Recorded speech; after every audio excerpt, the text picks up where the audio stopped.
So, girls, our today's topic is strategic planning. Before that, we have studied the concept of planning and importance of planning in a small business. Now, we will learn what is a strategic planning to small business owners. As we have learned before, our small business owners neglect planning. Why? Basically because he don't have knowledge about how to plan. हमने ये पढ़ा कि उसके पास एक idea होता है, he starts his business with that idea, but he don't have any concept of planning. उसको नहीं पता कि प्लानिंग कितनी ज़्यादा इंपॉर्टेंट हो सकती है उस पर्सन के लिए. तो हम सबसे पहले इस चीज़ कह सकते हैं कि कोई भी स्मॉल बिजनेस ओनर जो है वो प्लानिंग को निगलेक्ट करता है, अवॉइड करता है प्लानिंग करने से. उसके कुछ रीज़न ये भी हो सकते हैं कि उसके पास टाइम नहीं होता, क्योंकि वो अपना खुद ही ऑपरेट कर रहा होता है, खुद ही मैनेज कर रहा होता है, कस्टमर्स को भी उसने खुद ही हैंडल करना होता है. तो उसके पास टाइम ही नहीं होता प्लानिंग करने के लिए. इस वजह से वो प्लानिंग नहीं कर पाता और अपने बिजनेस को स्टैंड नहीं कर पाता. हम ये भी कह सकते हैं कि उसके अंदर इतनी स्ट्रेंथ्स नहीं होती, उसके अंदर जो है वीकनेसेस ज़्यादा होती हैं. और ये भी हर पर्सन की अंदर जो है ये कैपेबिलिटी होती है कि वो अपने बारे में ये सोचता है कि अगर मैं ऐसा कुछ करूँगा तो बाद में मुझे गिल्टी फील हुआ तो आप ये कह सकते हैं कि उसमें स्ट्रेंथ नहीं होती या फिर उसमें सेंस ऑफ गिल्टी होती है, जिस वजह से वो प्लानिंग नहीं कर रहा कि अगर मैं प्लानिंग करूँगा तो कुछ बुरा ना हो जाए. उसके बाद आप ये कह सकते हो कि उसके पास नॉलेज ही नहीं है. ठीक है, तो आई थिंक ये बेसिक थिंग है कि उसके पास इतनी नॉलेज ही नहीं होती है कि हमने प्लानिंग करनी कैसे है. ठीक है, उसके बाद हम ये कह सकते हैं कि उनको यही नहीं पता होता कि फ्यूचर कैन बी अनसर्टन. ठीक है, आपको पता है कि फ्यूचर अनसर्टन ही होता है, कुछ भी पॉसिबल है. आपने चाहे सोचा हो चाहे आपने ना सोचा हो, फ्यूचर में चेंजिंग्स आते रहते हैं. तो इन सब रीजंस की वजह से हम ये कह सकते हैं कि कोई भी स्मॉल ऑनर जो है वो प्लानिंग नहीं कर पाता. हमारा टॉपिक स्ट्रेटजिक प्लानिंग है और हम ये पढ़ेंगे कि किसी स्मॉल बिजनेस में स्ट्रेटजिक प्लानिंग किस हद तक जो है वो इम्पोर्टेंट हो सकती है. आपको पता है कि प्लानिंग जो है वो आपकी थिंकिंग रिक्वायर करती है, आपकी कॉग्निटिव एबिलिटीज़ हैं. ये एक टाइम रिक्वायरिंग टास्क है, आपको इसके लिए जो है वो फ्री होना पड़ता है, डिफ़िकल्ट है. लेकिन प्लानिंग जो है वो नेसेसरी है. Planning is the basis of everything. That's why planning के एडवांटेजेस ज़्यादा हैं, इसलिए हमें अनएक्सपेक्टेड प्रॉब्लम्स के साथ कोप अप करने के लिए स्ट्रेटजिक प्लानिंग को स्टडी करना है. Coming toward the concept of strategic planning, we simply can say that strategic planning provide a direction, long-term direction to a company. Means आपकी कंपनी फ्यूचर में कहाँ होगी, आपको एक लॉन्ग टर्म डायरेक्शन बताएगा कि हमने जो है इस पॉइंट तक रीच करना है, किस तरह से करेंगे. ये आपका जो है फ्यूचर है जिसको आप अचीव करना चाहते हो, और ये सारा जो है आपकी प्लानिंग होगी कि हमने इस पॉइंट को अचीव करने के लिए कौन कौन से ऑब्जेक्टिव्स सेट करने हैं. ठीक है, हम इसको लॉन्ग टर्म प्लानिंग कहते हैं. ये एक बिज़नेस को अपना मिशन कंप्लीट करने में, अपना गोल कंप्लीट करने में हेल्प करती है. ठीक है, अगर हम स्ट्रेटजिक प्लानिंग को जो है थारोली देखें, स्ट्रेटजिक प्लानिंग अब स्टार्ट करते हैं विजन से. ठीक है, विजन आपने सुना होगा. विजन बेसिकली हम कहते हैं एक आइडियलिस्टिक फ्यूचर को. ठीक है, जो कि हम चाहते हैं कि हम अचीव कर लें. वो हमारा पॉइंट ऑफ अचीवमेंट नहीं होता, वो हमारी एक आइडियलिस्टिक जो है वो एक ख्वाहिश होती है, आप ये कह सकते हैं. आइडियलिस्टिक अप्रोच होती है आपकी कि हम उस चीज़ को जो है वो अचीव कर लें. विजन्स आर आइडियलिस्टिक फ्यूचर्स जो कि हम इमोशनली चाहते हैं अपनी कंपनी को कि वो उस पॉइंट तक जो है वो पहुंच जाएं. तो स्ट्रेटजिक प्लानिंग का स्टार्ट जो है जो कि बहुत नैरो सेंस में होता है, वो आपका विजन होता है. विजन को देखते हुए हम अपनी कंपनी का जो है वो एक मिशन बना लेते हैं. ठीक है, मिशन स्टेटमेंट इसको कहते हैं, जो कि आप अपने मेमोरेंडम ऑफ एसोसिएशन में भी ऐड करते हो. मिशन बेसिकली होता क्या है, एक लॉन्ग टर्म डायरेक्शन होती है आपकी कंपनी के लिए, जो कि आपको ये बताती है कि हमारे क्या क्या जो है फर्म का इमेज क्या है. ये तो आइडियलिस्टिक अप्रोच है ना. विजन मिशन में आप अपने प्रेजेंट को देख रहे होते हो कि आज हमारे पास क्या क्या है और फ्यूचर में हम कहाँ तक जा सकते हैं. तो उस मिशन को जो है हमने उसको देखते हुए अपना गोल मिशन या फिर गोल सेट करना होता है. विजन को देखते हुए विजन को जब आप एक स्टेटमेंट में कन्वर्ट कर देते हो तो वो आपका मिशन बन जाता है. ठीक है, विजन आप बहुत ही थारोली बना रहे होते हो, बहुत ही वाइडली बना रहे होते हो। मिशन आपका उससे थोड़ा नैरोअर होता है, ठीक है? लेकिन मिशन एक ऐसी चीज़ है जो कि आप लॉन्ग टर्म रखोगे, इसको आप बार बार चेंज नहीं कर सकते, इसको रेयरली ही चेंज किया जाता है। मिशन देखते हुए हमारी कंपनी के हम अपने ऑब्जेक्टिव सेट करते हैं, ठीक है? ऑब्जेक्टिव्स क्या है? ये शॉर्ट टर्म डायरेक्शन है। अगर हम मिशन को लॉन्ग टर्म डायरेक्शन कहते हैं तो objectives are the short term directions जो कि हमें मिशंस को अचीव करने में हेल्प करेंगी। मिशन जो है ये थ्रू आउट द ऑर्गेनाइजेशन एक होता है, पूरी कंपनी का एक गोल होता है, एक मिशन होता है। लेकिन जो ऑब्जेक्टिव्स हैं जो कि उस मिशन को करने के लिए, अचीव करने के लिए हमने सेट किए हुए हैं, वो डिपार्टमेंट वाइज वेरी करते हैं। मीन्स एचआर डिपार्टमेंट का ऑब्जेक्टिव डिफरेंट होगा, मार्केटिंग डिपार्टमेंट का डिफरेंट होगा, सेल्स डिपार्टमेंट का डिफरेंट होगा, प्रोडक्शन डिपार्टमेंट का ऑब्जेक्टिव डिफरेंट होगा, but they all have a same mission. Objectives को अचीव करने के लिए हमने जो है वो क्या बनानी होती हैं? स्ट्रैटेजीज, जिनको हम प्लान्स भी कहते हैं, ठीक है? ये आपके प्लान्स कहलाते हैं। और प्लान्स और जो स्ट्रैटेजीज होती हैं इनको हम फर्दर डिवाइड कर देते हैं। वो जो आपको मैं कल बता रही थी, आपके मेथड्स में, आपके रूल्स में, प्रोसीजर्स में, ठीक है? तो इन सब को अगर हम एक ट्रायंगल की शेप दें, well as you can see, यहाँ पे एक ट्रायंगल मैंने बनाई है। जो सबसे नैरोअर होता है वो हमारी कंपनी का विजन होता है। विजन को जब हम स्टेटमेंट में कन्वर्ट कर देते हैं और अपना एक गोल बना लेते हैं तो हमारा वो मिशन बन जाता है। उसे थोड़ा ब्रॉडली अगर हम सोचने लग जाएं तो मिशन को देखते हुए हम अपने ऑब्जेक्टिव्स बना लेते हैं और हम अपने ऑब्जेक्टिव्स को अचीव करने के लिए स्ट्रैटजीज या फिर प्लान्स बनाते हैं जो कि शॉर्टर टर्म होती हैं, ठीक है? और उसके बाद स्ट्रैटजीज और प्लान्स को हम इम्प्लीमेंट कैसे करते हैं? Through are different rules, through are procedures, are policies. ये सारी चीज़ें आपकी क्या हैं? स्ट्रैटजीज़ को अचीव करने के लिए हैं, ठीक है? विजन मैंने आपको बता दिया है कि through out the company vision भी और आपका मिशन भी पूरी कंपनी का एक होता है, ठीक है? एक ही मिशन है जो कि आपने अचीव करना है। ऑब्जेक्टिव्स जो है वो डिफरेंट होते हैं। हर डिपार्टमेंट का अपना एक ऑब्जेक्टिव होगा जो कि हेल्प करेगा हमें मिशन को अचीव करने के लिए। जब हम उसे थोड़ा ब्रॉडली चले जाते हैं तो वो स्ट्रैटजीज और प्लान्स होते हैं जो कि पूरी कंपनी के लिए बनाए जाते हैं। ये बेसिकली आपकी स्ट्रैटेजिक प्लानिंग होती है। स्ट्रैटेजिक प्लानिंग जब आप स्टार्ट करते हैं तो आपको अपने अपने आप से क्वेश्चनिंग करनी चाहिए कि क्या मेरे पास इतना एक्सपीरियंस है? Do I have the ability? Do I have experience और life lessons? Do I have leadership skills? Do I have capabilities to trust me? मुझे अपने सेल्फ को जो है ट्रस्ट करना चाहिए या फिर नहीं? सारे क्वेश्चंस हैं जो कि आपको पूछने चाहिए अपनी सेल्फ से कि क्या मुझे स्ट्रेटजिक प्लानिंग की नॉलेज है या फिर नहीं है। अगर स्ट्रैटेजिक प्लानिंग को इम्प्लीमेंट करने से पहले हम अगर देखें तो इसके कुछ आप एग्जांपल्स ले सकते हो। एग्जाम्पल्स क्या हो सकती हैं? जैसे कि जब कोई पर्सन ये सोचता है कि मैंने कौन सा बिजनेस स्टार्ट करना है, ठीक है? तो वो जो आइडिया ऑफ द बिजनेस है कि आपने किस बिजनेस में एंटर होना है, वो भी आपकी स्ट्रैटेजिक प्लानिंग है। जब आप अपना कोई कंपनी के लिए प्रोडक्ट सोचते हो तो कि मैं ये वाला प्रोडक्ट सेल करूँगा, वो भी आपकी स्ट्रैटेजिक प्लानिंग है। जब आप ये सोच रहे हो कि मैंने अपना बिजनेस स्टार्ट करना है या फिर मैंने कोई फ्रेंचाइज परचेज करनी है या फिर जो है वो मैं किसी दूसरे पर्सन का जो बिजनेस है उसको जो है वो अपने ले लूँ, उसे परचेज़ कर लूँ, तो वो भी स्ट्रेटजिक प्लानिंग है। उसके अलावा आप जो अपनी लोकेशन डिसाइड कर रहे हो, अपने फाइनेंशियल नीड्स देख रहे हो, गर्ल्स जब आप बजट्स बनाते हैं, वो सारी की सारी आपकी स्ट्रेटजिक प्लानिंग ही होती है। हम अगर फाइनेंशियल टर्म्स में देखें या फिर आप कॉस्ट जिस तरह से पढ़ते हो, उसमें देखें, तो जब आप अपने बजट्स बना रहे होते हो, वो सारी आपकी प्लानिंग होती है। वो आपके सिर्फ फाइनेंशियल बजट्स आ जाते हैं ना, फाइनेंशियल प्लानिंग उसको आप कह सकते हैं। तो वो भी स्ट्रेटजिक प्लानिंग का ही एक पार्ट है, जो कि हमें हेल्प करती है कि हमने किस तरह से सारा कुछ अचीव करना है। अगर हम जो है वो मिशंस और ऑब्जेक्टिव्स को थोड़ा डीपली पढ़ें,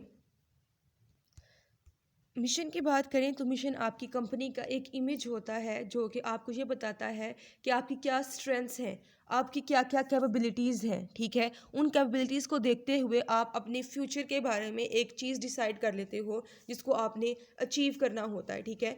फर्म्स इमेज का वर्ड मैं यूज़ कर रही हूँ जो दूसरे पर्सन्स आपके बारे में परसीव करेंगे, और वो दूसरे पर्सन्स कौन से हैं? आपके कस्टमर्स। आपने जो भी चीज़ कर बनानी है वो अपने कस्टमर्स के लिए बनानी है ना, कुछ भी सर्व करना है वो अपने कस्टमर्स के लिए बनाना है। तो वो यही कहते हैं कि जो कस्टमर्स आपकी कंपनी के बारे में परसीव करेंगे वो आपका क्या होना चाहिए?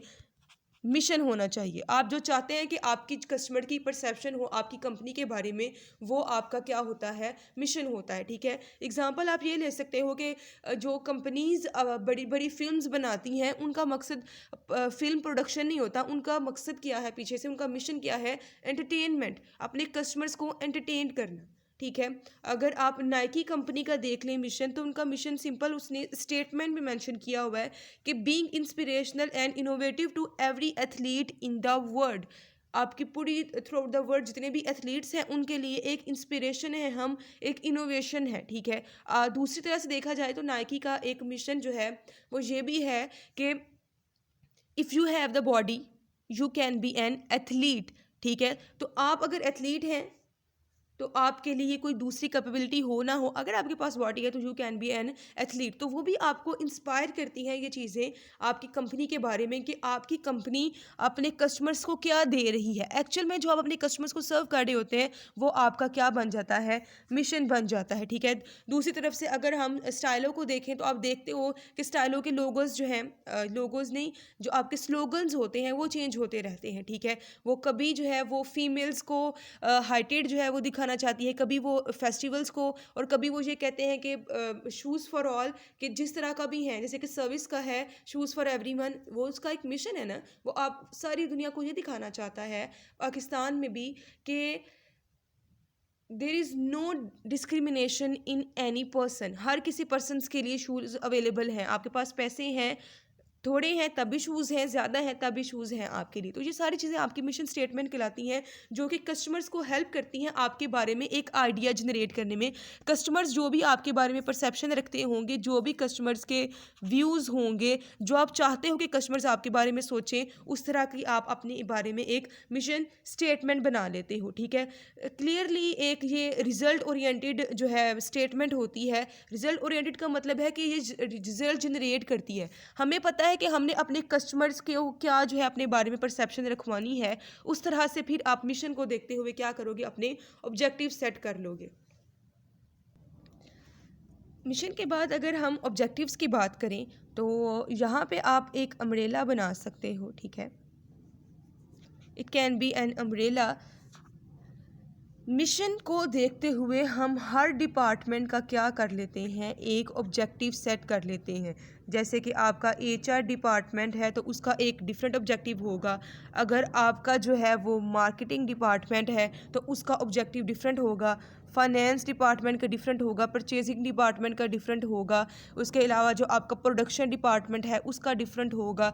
आप जो है सेल्स डिपार्टमेंट की बात कर सकते हो। हर डिपार्टमेंट का ऑब्जेक्टिव जो है वो डिफरेंट होता है। ऑब्जेक्टिव जैसे कि मैंने पहले बताया आपको, शॉर्टर टर्म डायरेक्शंस होती हैं, मीनिंगफुल ऑब्जेक्टिव्स होते हैं जिनको आप अचीव कर सकते हैं, ठीक है। ये आपके बेंचमार्क्स का काम करते हैं। Missions are not a benchmark, ये स्टैंडर्ड्स नहीं होते।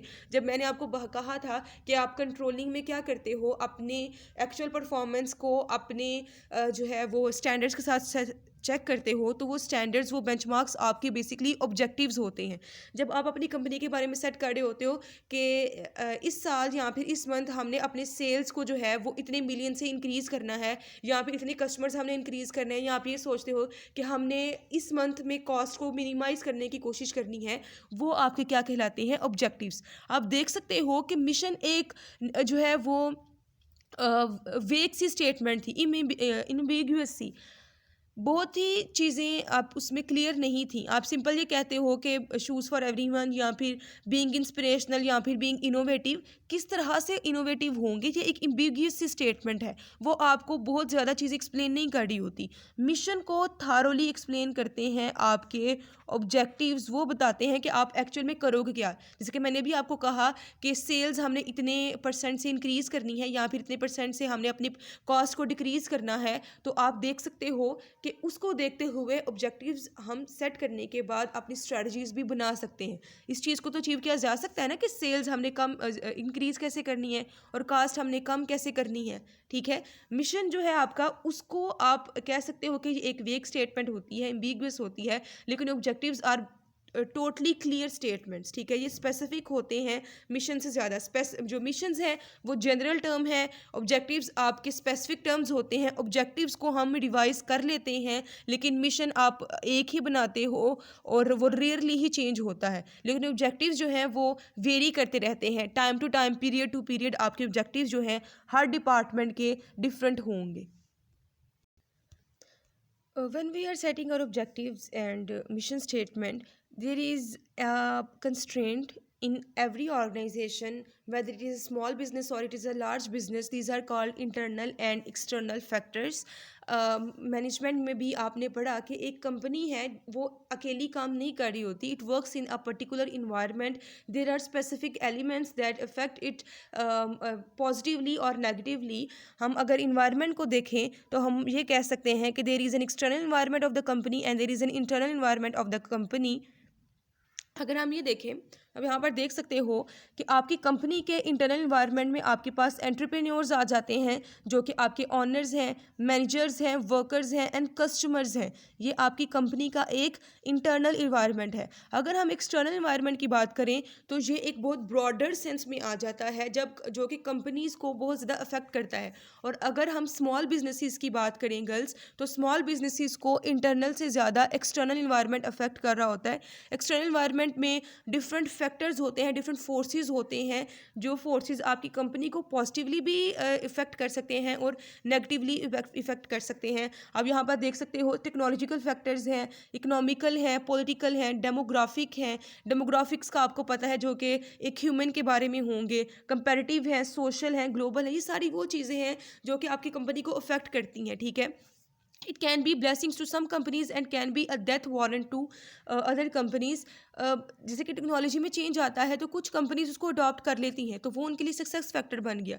लेकिन कुछ कंपनीज टेक्नोलॉजी चेंज होने की वजह से अपने अंदर, because they are not flexible, तो वो चेंज नहीं कर पाती, तो वो फेल हो जाती हैं। उनके लिए वो एक डेथ वारंट का काम करता है। तो एक्सटर्नल इन्वायरमेंट में जो फोर्सेज हैं वो आपकी कंपनी को नेगेटिवली भी इफेक्ट कर सकती हैं और पॉजिटिवली इफेक्ट कर सकते हैं, चाहे वो आपकी इकोनॉमी है, चाहे वो आपके इकोनॉमिकल फैक्टर्स हैं, पॉलिटिकल फैक्टर्स हैं, या फिर जो है कोई कंपटीशन वगैरह है, ग्लोबलाइजेशन जिसे कहते हैं आप, वो भी हो सकती है। तो ये सारी आपके एक्सटर्नल इन्वायरमेंट में चीज़ें होती हैं जो कि आपकी कंपनी को इफ़ेक्ट करती हैं। जब भी कोई भी कंपनी, आप अपना जो है मैनेजर्स जो हैं या फिर आपका स्मॉल ऑनर जो है वो कोई भी ऑब्जेक्टिव सेट कर रहा होगा या फिर अपना मिशन बना रहा होगा, तो इस एक्सटर्नल इन्वायरमेंट को कंसिडर करना चाहिए कि ये चेंजिंग्स हो सकते हैं। इसको माइंड में रखते हुए आपको अपने ऑब्जेक्टिव्स को सेट करना है, ठीक है। हम इंटरनल इन्वायरमेंट की तरफ मूव करते हैं। इंटरनल इन्वायरमेंट में वो फोर्सेस होती हैं जो कि आपकी कंपनी को इंटरनली अफेक्ट कर सकती हैं, ठीक है। आपके ऑनर्स हैं, मैनेजर्स हैं, वर्कर्स हैं, कस्टमर्स हैं। अगर हम दूसरी सेंस में अपने एक्सटर्नल इन्वायरमेंट को देखें, सॉरी इंटरनल इन्वायरमेंट को देखें, तो इंटरनल इन्वायरमेंट में आपके पास आ जाते हैं आपके रिसोर्सेज, जिनको आप फैसिलिटीज़ भी कहते हैं। रिसोर्सेज या आपकी फैसिलिटीज़, मैंने आपको बताया था, it can be of 3 kinds. Human resources हो सकते हैं, आप ह्यूमन रिसोर्सेज को आप पर्सोनल भी कहते हो, जो कि आपके एम्प्लॉयज़ होते हैं या फिर आपके मैनेजर्स होते हैं, जिनको आपने हायर किया होता है, जिनको आपने जो है सैलरीज पे करनी होती हैं। इसमें management employees and non management employees दोनों आ जाते हैं। ये लोग वो होते हैं जिन्होंने आपकी कंपनी को चलाना होता है, ठीक है। ये कोई भी ऑनर है, वो अपने एम्प्लॉयज़ के अंदर कैपेबिलिटीज़ को इन्हेंस करने की कोशिश करेगा। जितने अच्छे आपके एम्प्लॉयज़ होंगे, जितने एजुकेटेड आपका ह्यूमन रिसोर्स होगा, जितनी अच्छी आपकी रिक्रूटमेंट होगी, उतना अच्छा आपकी कंपनी जो है अपने ऑब्जेक्टिव्स को अचीव कर सकती है। तो कंपनी को क्या करना चाहिए, अगर आप आपको कंपैरेटिव रखना चाहते हो, ये जो ह्यूमन रिसोर्स है आपका, ये मोटिवेटेड होना चाहिए, सेटिस्फाइड होना चाहिए, क्वालिफाइड होना चाहिए और डेडिकेटेड होना चाहिए, ठीक है। आप जब भी कोई ह्यूमन रिसोर्स चूज़ करो तो ये क्वालिटीज़ देखो कि क्या वो मोटिवेटेड हैं, क्या वो डेडिकेटेड हैं, क्या वो सेटिस्फाइड हैं, क्या वो कंपनी के, आपकी कंपनी में काम करने के लिए क्वालिफाइड हैं या फिर नहीं। दूसरा रिसोर्स जो कि हमारी कंपनी में बहुत इंपॉर्टेंट होता है, पहले भी यूज़ किया है मैंने, इसको बताया है आपको।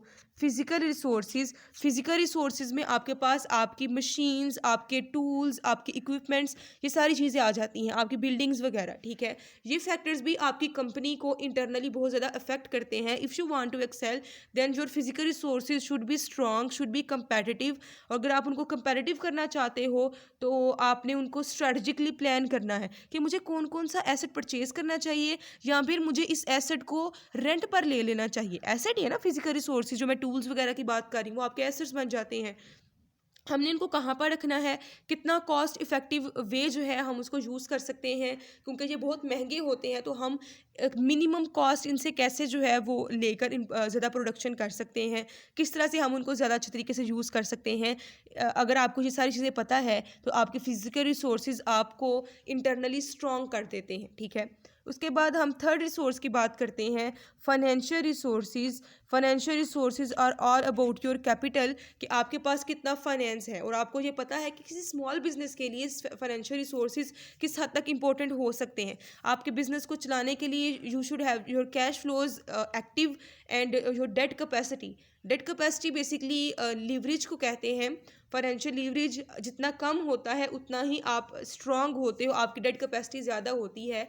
आपकी ओवरऑल इन्वायरमेंट में कितने पर्सनस हैं जो कि आपको लोन देने के लिए रेडी हैं। तो आप अगर कंपेटिटिव होना चाहते हो तो आपको अपनी करंट एक्टिविटीज़ को चलाना है, और अपनी जो है वो फ्यूचर अपॉर्चुनिटीज़ के लिए भी आपके पास पैसा होना चाहिए, ठीक है। तो हमने देख लिया कि अगर ह्यूमन रिसोर्स क्वालिफाइड हैं, डेडिकेटेड हैं, एजुकेटेड हैं, और फिजिकल रिसोर्सेज आपके प्रॉपरली प्लेस्ड हैं, उनके ऊपर हम उनको कॉस्ट इफेक्टिव वे में यूज़ कर रहे हैं, और फाइनेंशियल रिसोर्सेज हमारे पास इतने इनफ हैं कि कैश फ्लोज भी हैं, और हम फ्यूचर के लिए भी कोई अपॉर्चुनिटीज़ को देख सकते हैं, तो जो इंटरनल आपका इन्वायरमेंट है वो स्ट्रांग हो जाएगा, ठीक है। इन सब को देखते हुए ये तीन रिसोर्सेज को देखते हैं और देन सेट करते हैं कि हमने अपने ऑब्जेक्टिव्स किस तरह के बनाने हैं और किस तरह से अपने मिशन को अचीव करना है। I'm using a word again and again which is a comparative edge or comparative advantage. वो comparative advantage होता क्या है? Comparative advantage and comparative edge basically are the similar things. Comparative edge जो है एक पर्टिकुलर करेक्टरिस्टिक्स है, एक ऐसा पॉइंट है जो कि आपकी कंपनी को दूसरी कंपनी से डिफ्रेंशिएट करता है। मींस आपके कस्टमर्स आपसे ही क्यों वो वाला प्रोडक्ट परचेज करें जो कि दूसरे कंपैरेटर्स भी प्रोवाइड कर रही हैं। वो पॉइंट आपका क्या कहलाता है? कंपैटिटिव एज, ठीक है। कंपैरेटिव एज भी कह सकते हैं, कंपैरेटिव एडवांटेज भी कह सकते हैं। वो कंपैरेटिव एडवांटेज कुछ भी हो सकता है। अगर आपके एम्प्लॉयज़ क्वालिफाइड हैं then it's your comparative edge. अगर आपकी जो है वो कॉस्ट कम आती है then it is your comparative edge. आपके टूल्स अच्छे हैं, या फिर आपके पास फाइनेंशियल कैपेबिलिटी ज़्यादा है, आपकी गुडविल अच्छी है, ये चीज़ें आपके कंपैरेटिव एज हो सकते हैं। कोई भी फैक्टर जो कि आपको दूसरी कंपनी से डिफ्रेंशिएट करता है वो आपका कंपैरेटिव एज कहलाता है, ठीक है। कंपैरेटिव एज जो है हमारे स्मॉल बिजनेस ऑनर्स के लिए बहुत ज़्यादा ज़रूरी है। आप अपने ऑब्जेक्टिव्स को देखें, अपने मिशन को देखें और उनकी अलाइनमेंट करें, देन डिसाइड करें कि आपने अपना कंपैरेटिव एज किस पॉइंट को रखना है। कंपैरेटिव एज जो है वो सर्विसेज भी हो सकती हैं, मतलब एक तो आप अपना प्रोडक्ट प्रोवाइड करते हो, उसके साथ अगर कोई आप एक्स्ट्रा ऐसी सर्विस दे दो जो कि दूसरी कंपनीज प्रोवाइड नहीं कर रही, तो आपके कस्टमर्स किसी दूसरी कंपनी पर मूव करने की बजाय, स्विच करने की बजाय आपकी कंपनी पर ही रिस्ट्रेंड रहेंगे, रिटेन्ड रहेंगे, ठीक है। तो वो सर्विसेज क्या हो सकती हैं? मींस अगर आप कोई प्रोडक्ट सेल कर रहे हो तो साथ में आप उनको टिप्स दे दो कि आपने इसको यूज़ कैसे करना है। अगर आप जो है कोई भी प्रोडक्ट देते हो साथ में गारंटीज़ दे देते हो, वारंटीज़ दे देते हो, या फिर एक्स्ट्रा अगर कोई चॉकलेट परचेज़ करता है तो उसको कोई कैंडी एक्स्ट्रा दे दी, तो वो चीज़ें आपका कंपैरेटिव एज बन जाती हैं, ठीक है। तो आप जब ऑब्जेक्टिव सेट करते हो उन ऑब्जेक्टिव्स में से आप ये भी देखोगे कि आप कंपैरेटिव एज किसको चूज़ करोगे, जो कि आपको आपके कंपैरेटर से डिफ्रेंशिएट करेगा और आपके कस्टमर्स को आपके साथ रिटेन्ड कर के रखेगा, लॉयल रखेगा। जो हमने पिरामिड स्टार्ट की थी उसके लास्ट पे हमारे पास थी, सेकंड लास्ट पे बेसिकली स्ट्रैटेजीज़ हमारे पास ऐसे पॉइंट्स हैं, कोर्स ऑफ एक्शन है जो कि आपको बताता है कि हमने अपने ऑब्जेक्टिव्स को और मिशन को अचीव कैसे करना है। ये ज़राया हैं, ये आपके मीन्स हैं, ठीक है। ये आपके पास टूल्स हैं। उसके अलावा आप इसको कोर्स ऑफ एक्शन, कोई भी काम कैसे करना है, कोर्स ऑफ एक्शन, वो आपकी क्या कहलाती हैं, स्ट्रेटजीज कहलाती हैं। ऑब्जेक्टिव्स को अचीव करने के लिए आप छोटे छोटे प्लान्स या फिर स्ट्रेटजीज बनाते हो, वो आपका जो है वो प्लान या फिर स्ट्रेटजी कहलाता है, ठीक है। स्ट्रैटेजीज़ जो हैं वो आपके कंपैरेटिव एडवांटेज अचीव करने में आपकी हेल्प करती हैं। उसके अलावा आपकी जो डिफरेंट डायरेक्शंस होती हैं उनको कंबाइन करती हैं, ठीक है। मतलब जैसे कि मैंने बताया था आपको कि मिशन आपका थ्रू आउट द कंपनी एक ही होता है, लेकिन आपके डिफरेंट डिपार्टमेंट के ऑब्जेक्टिव्स डिफरेंट होते हैं। उन ऑब्जेक्टिव्स को अचीव कैसे करना है, वो जो स्ट्रैटेजीज़ हैं वो आपके सारे वर्क्स को, आपके ऑपरेशंस को कंबाइन करता है। जैसे कि रिसर्च डिपार्टमेंट है, फाइनेंस डिपार्टमेंट है, एचआर डिपार्टमेंट है, उन सब के अंदर एक कोऑर्डिनेशन पैदा करता है। उनको इफेक्टिव वे में चलाने के लिए हमें स्ट्रैटेजीज़ की ज़रूरत पड़ती है। सिंपल अगर स्ट्रैटेजी की मैं आपको बात बताऊं तो हमने से मैंने ऑब्जेक्टिव सेट किया था कि मैंने सेल्स को अचीव करना है, मतलब सेल्स को इंक्रीज़ करना है अगले मंथ में। तो मैं उस सेल्स को इंक्रीज़ कैसे करूँगी, ठीक है। उसके लिए मैं ये कह सकती हूँ कि मैं इस दफ़ा अपने प्रोडक्ट्स की कॉस्ट को रिड्यूस करूँगी और अपना प्रॉफिट थोड़ा सा मिनिमम कर दूँगी। वो मेरी उस पीरियड के लिए क्या बन जाएगी, स्ट्रैटेजी बन जाएगी, ठीक है। कोई भी काम किस तरह से करना है, अपने ऑब्जेक्टिव्स को अचीव कैसे करना है, वो आपको क्या कौन बताती हैं, आपकी स्ट्रैटेजीज या फिर आपके short term plans. Now you have an idea about what is strategic planning.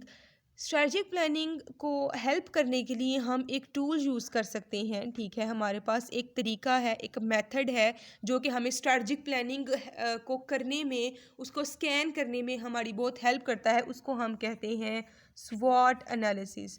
Most basic analytic tool to guide any entrepreneur is स्वॉट एनालिसिस। आपको पता है कि S for strength, W for weaknesses, O for opportunities and T for threats. आपकी company को, आपके business को, आपके बिजनेस इन्वायरमेंट को स्कैन करने के लिए ये सबसे अच्छा टूल है जो कि आपको स्ट्रैटेजिक प्लानिंग में सबसे ज़्यादा हेल्प करता है, ठीक है। ये आपको बिजनेस इन्वायरमेंट को स्कैन करने में आपकी हेल्प करता है। उसके अलावा आपकी मार्केट अपॉर्चुनिटीज़ क्या हैं, आपकी मार्केट में थ्रेट्स कैसे चल रहे हैं। हमने अभी जो है वो इन्वायरमेंट देखा था कि आप एक्सटर्नल इन्वायरमेंट भी है, इंटरनल इन्वायरमेंट भी है। अनसर्टेनिटीज़ बहुत ज़्यादा है ना। एक्सटर्नल इन्वायरमेंट जो है आपका, उसमें क्या आपके पास अपॉर्चुनिटीज़ हो सकती हैं, उसमें आपके पास क्या थ्रेट्स हो सकते हैं, और जो आपका इंटरनल इन्वायरमेंट है उसमें आपके पास क्या स्ट्रेंथ्स हो सकती हैं, आपकी क्या वीकनेसेस हो सकती हैं, उसको स्कैन करता है आपका स्वॉट analysis. As I said before कि opportunities and threats are concerned with your external environment, ठीक है। ये आपके एक्सटर्नल इन्वायरमेंट से कंसर्न्ड है। And strengths and weaknesses are concern with your internal capabilities, ये आपकी इंटरनल होती है, ठीक है। आइडिया क्या है हमारा कि हमने स्ट्रेंथ्स जो हैं आपकी कंपनी की, जैसे कि मैं आपको बता रही थी कंपैरेटिव एज के बारे में, comparative edge is your strength, ठीक है। स्ट्रेंथ कुछ भी हो सकती है, ठीक है। तो स्ट्रेंथ्स जितनी भी हैं हमारी, हमने उनको क्या करना है, अपनी कंपनी में यूज़ करना है। वीकनेसेस को रिड्यूस करने की कोशिश करनी है, अपॉर्चुनिटीज़ को एक्सेल करने की कोशिश करनी है, अपॉर्चुनिटीज़ को कैपिटलाइज करने की कोशिश करनी है, और थ्रेट्स को एलिमिनेट करने की कोशिश करनी है। बेसिक आइडिया हमारी कंपनी का ये होता है। अगर हम one by one strength, weaknesses, opportunities and threats की बात करें, girls as you can see, यहाँ पर एक मैंने मैट्रिक्स बना दिया है, ठीक है, जिसमें आपके पास 4 ब्लॉक्स हैं। बहुत ज़्यादा एनालिस्ट जो हैं वो ये वाला कॉन्सेप्ट यूज़ करते हैं, मैट्रिक्स यूज़ करते हैं, जिसमें आप अपनी सारी स्ट्रेंथ्स लिखते हो, वीकनेसेस लिखते हो, अपॉर्चुनिटीज़ लिखते हो, थ्रेट्स लिखते हो। ये वाली साइड जो है आपकी, जो ऊपर वाला आपके 2 ब्लॉक्स हैं वो इंटरनल हैं, जो नीचे वाले 2 ब्लॉक्स हैं वो एक्सटर्नल हैं, ठीक है। ये मोस्ट बेसिक वे है।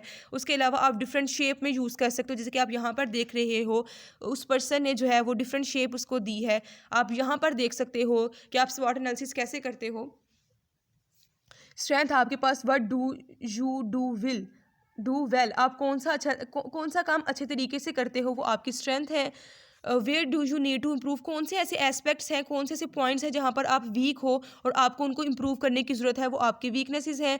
व्हाट आर योर गोल्स, जो आपकी अपॉर्चुनिटीज़ हैं, जो कि कुछ भी हो सकते हैं, जो कि एक्सटर्नल इन्वायरमेंट से आएंगी आपके पास। ये वाला जो एरिया है वो एक्सटर्नल का है, जो ऊपर वाले ये 2 पॉइंट्स हैं वो आपके इंटरनल इन्वायरमेंट से हैं। तो अपॉर्चुनिटीज़ आपके इन्वायरमेंट में क्या हो सकती हैं जो आपका गोल होगा, और थ्रेट्स क्या है, what obstacles do you face.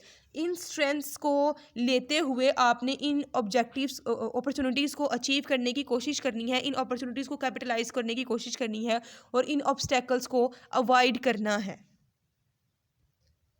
If I talk about strengths, strengths are basically your critical success factors. Critical success factors हमारे वो एरियाज़ होते हैं जहाँ पर हम बहुत अच्छे तरीके से परफॉर्म कर रहे होते हैं। जो हमारी कंपनी का बेस्ट होता है वो हमारे क्रिटिकल सक्सेस फैक्टर्स होते हैं, वो हमारी स्ट्रेंथ्स कहलाती हैं। ठीक है, स्ट्रेंथ्स जो है वो आपकी कंपनी को एक कंपैरेटिव एडवांटेज देते हैं। मैंने ये चीज़ पहले भी बता दी है आपको, जो कंपैरेटिव एज है वही आपकी स्ट्रेंथ्स होती हैं। ठीक है, उस स्ट्रेंथ को यूज़ करते हुए हम अपने जो है अपने आप को लीवरेज करने की कोशिश करते हैं, अपने आप को बिल्डअप करने की कोशिश करते हैं, और उन कंपैरेटिव एज को अपना एक स्ट्रॉन्ग पॉइंट बना लेते हैं। ठीक है, स्ट्रॉन्ग पॉइंट वो है जो कि अगर कोई कंपैरेटर हमें बीट करने की कोशिश करता है तो ये वाला पॉइंट होगा जो कि हमारे लिए एक शील्ड का काम करेगा। ठीक है, ये वो शील्ड होगी जो कि हमें अपने कंपैरेटर से सेफ रखेगी। नेक्स्ट, अगर हम वीकनेसेस की बात करें तो weaknesses are those points where we do not work well, यहाँ पर हमें इम्प्रूवमेंट्स की ज़रूरत है। तो आप अपनी वीकनेसेस को कैसे देखते हो, put you at a disadvantage. ये वो पॉइंट्स हैं जो कि आपके लिए नुकसानदेह हैं, वीकनेसेस हैं आपकी। हर कंपनी में वीकनेसेस होती हैं, मीन्स अगर आपके एम्प्लॉयज़ आपके साथ सेटिस्फाइड नहीं है तो ये आपकी वीकनेस है। अगर आपके प्रोडक्शन कैपेबिलिटीज़ अच्छी नहीं है तो आपकी वीकनेस है। अगर आप जहाँ पर काम करें वो लोकेशन अच्छी नहीं है तो वो भी आपकी एक वीकनेस है। तो ये वो पॉइंट्स हैं जो कि आपको एट डिसएडवांटेज रखते हैं। Crucial to identify these early on. जब आपको पता चले कि ये आपकी वीकनेस है और क्रूशियल है, इंपॉर्टेंट नेचर की है, आपने उसको आइडेंटिफाई कर लिया है, then you should exclude that, eliminate that weakness. ठीक है, जैसे ही आपको पता चले कि ये प्रॉब्लम है, ये एक जो है वीकनेस है हमारी, उसको एलिमिनेट करना जल्दी से स्टार्ट कर दें आप। ठीक है, उसके बाद कहते हैं required candid and detailed analysis. Candid मतलब आप किसी भी टाइम जो है उसका एनालिसिस करें, और डिटेल्ड एनालिसिस जो है कभी कभी रिक्वायर्ड होता है वीकनेसेस को। जैसे कि मैंने कहा कि आप पहले आइडेंटिफाई करते हो कि कोई प्रॉब्लम तो नहीं है, कोई वीकनेस तो नहीं है। जब आपको पता चल जाता है कि वीकनेसेस हैं तो उन वीकनेसेस को एनालाइज करते हो कि हम उस वीकनेसेस को एलिमिनेट कैसे करते हैं, अपनी उन वीकनेसेस को स्ट्रेंथ्स में कन्वर्ट कर सकते हैं या फिर नहीं कर सकते। ठीक है, नेक्स्ट, अगर अपॉर्चुनिटीज़ की बात की जाए तो अपॉर्चुनिटीज़ जो हैं opens in the market place, pin points openings in the market place. कोई भी चेंज आता है आपकी मार्केट में, टेक्नोलॉजी चेंज हो जाती है, गवर्नमेंट की कोई ऐसा रूल आ जाता है जो कि आपके लिए अपॉर्चुनिटी बन जाता है। आप अपनी स्ट्रेंथ्स को देखते हो और ये सोचते हो कि इस चीज़ को अगर मैं अडॉप्ट कर लेता हूँ तो ये मेरी स्ट्रेंथ में कन्वर्ट हो सकती है। ठीक है, तो वो जो आपके एक्सटर्नल इन्वायरमेंट में कोई भी चेंज आ रहा है वो आपके लिए क्या बन सकता है, अपॉर्चुनिटी भी बन सकता है, वो आपके लिए थ्रेट भी बन सकता है। ठीक है, उसके बाद कहता है मार्केट फ्लक्चुएशंस है, ट्रेंड्स हैं, कभी कोई चीज़ है, प्राइसेस चेंज हो जाती हैं आपकी, गवर्नमेंट जो है वो अप डाउन कर देती हैं आपकी प्राइसेस को, तो वो फ्लक्चुएशंस भी आपके लिए अपॉर्चुनिटी भी हो सकती है, and it can also be threat. उसके बाद कहता है figure out which opportunities are right at that time. The point is जो अपॉर्चुनिटीज़ आपके लिए बेटर है, आपको पता है कि मेरी स्ट्रेंथ्स क्या हैं, आपने ये देखना है कि क्या ये अपॉर्चुनिटी, क्या ये चेंज मेरे लिए पॉजिटिव हो सकता है। अगर तो पॉजिटिव हो सकता है then you should cop up with the opportunity, otherwise you should restrain it.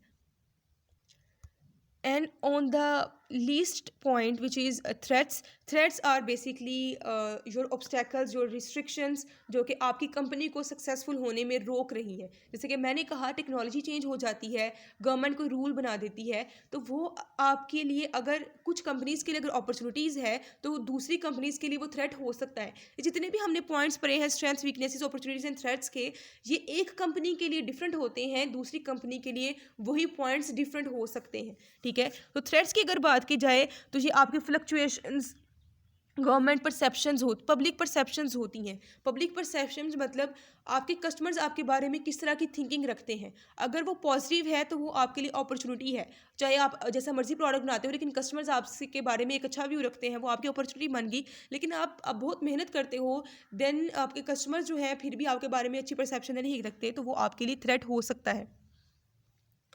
तो we need to identify threats that you actually counter act based on your strength and weaknesses. आप उन थ्रेट्स को देखें जिनको आप काउंटर एक्ट कर सकते हैं अपनी स्ट्रेंथ और वीकनेसेस को देखते हुए। अगर आपके पास स्ट्रेंथ्स हैं तो आप उन वीकनेसेस को इलिमिनेट कर सकते हो, रिड्यूस कर सकते हो, और अगर वीकनेसेस ज़्यादा हैं तो आपका वो थ्रेट जो है वो वीकनेस में कन्वर्ट हो सकता है। इसलिए आप उस थ्रेट को जितना ज़्यादा हो अवॉइड करो और उसको जो है वो चेंज करने की कोशिश करो। ठीक है, तो ये जो आपका स्वॉट एनालिसिस हमने देखा, आप एक जो है वो यूज़ कर रहे हो मैट्रिक्स, वो आपको स्ट्रेटजिक प्लानिंग में हेल्प करता है। बेसिकली स्ट्रेटजिक प्लानिंग जब भी कोई मैनेजर करने लगेगा तो वो एक टूल यूज़ कर सकते हैं जिसको आप सिंपल क्या कहते हो, स्वॉट।